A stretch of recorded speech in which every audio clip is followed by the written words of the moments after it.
Yid went to visit Kivrei Tzadikim.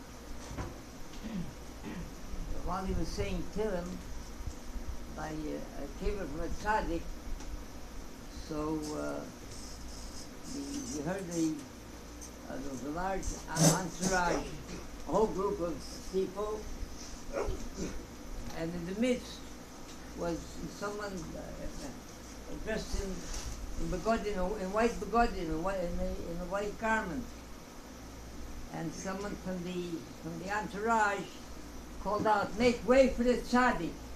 Make way for the tzaddik!" They made way, and they marched on, and this one with the white garment, tzaddik, was followed closely by someone in a wheelchair. So when they got to the kever of this tzaddik, so he went over to him.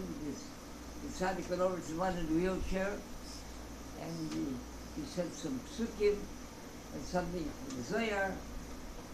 He blew a shofar. He whispered something in his ear, and he says to him, he says, "I command you now to get out of the wheelchair and to walk." So he wasn't sitting in a wheelchair, he was trembling. He says to him, "I command you to get out of the wheelchair and to walk, and take this candle and light it by the kever of this tzaddik." So he slowly gets up with tears, sobbing, with tears in his eyes, and everybody's standing there watching this amazed. And he gets up and he walks over to the kever of the tzaddik, and he lights the candle. And while this is going on, someone from this crowd calls out, "Use this holy moment to give tzedakah." It goes around with a plate. People should give tzedakah. They witness something like this, their lifetime, they'll never expect to see anything like that again. So everybody responded generously. They put money in the plate, and this first Yid who was standing by the kever, and he saw this starting to happen, he also took and put in a generous amount of tzedakah. A week or so later, he was somewhere else by another kever of a tzaddik, and he hears a familiar voice, and he turns around to his utter shock and amazement. He sees the same thing happening again, the same crowd, somebody dressed in white, someone with a wheelchair, and everything, the same thing taking place all over again. So you realize what kind of charade, what's going on here. So he went to ask two shaylas. Number one, should he expose them? Because people shouldn't fall into a trap like this. It could be a chil Hashem. Number two, he had a second shayla. The money that he put into that plate was Meiser money. And he had every intention of giving it Takib Mitzvah, something worthwhile. And he said, "Makinar." So is his money, was it wasted, or does he have to give tzedakah, for the Meiser money again?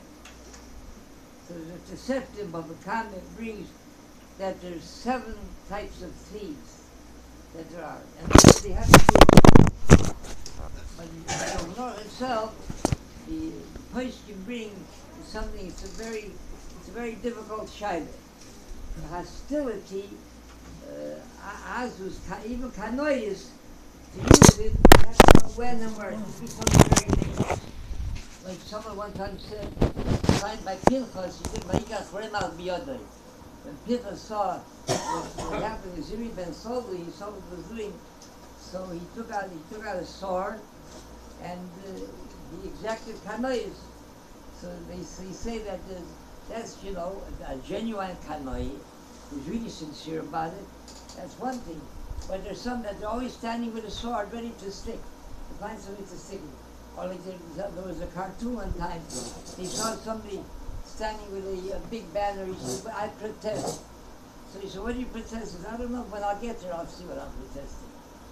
So to protest, Kanoi is to use it is something, it once you acquire it and becomes once one a part of your hanhage, part of your conduct, you might use it in the wrong place.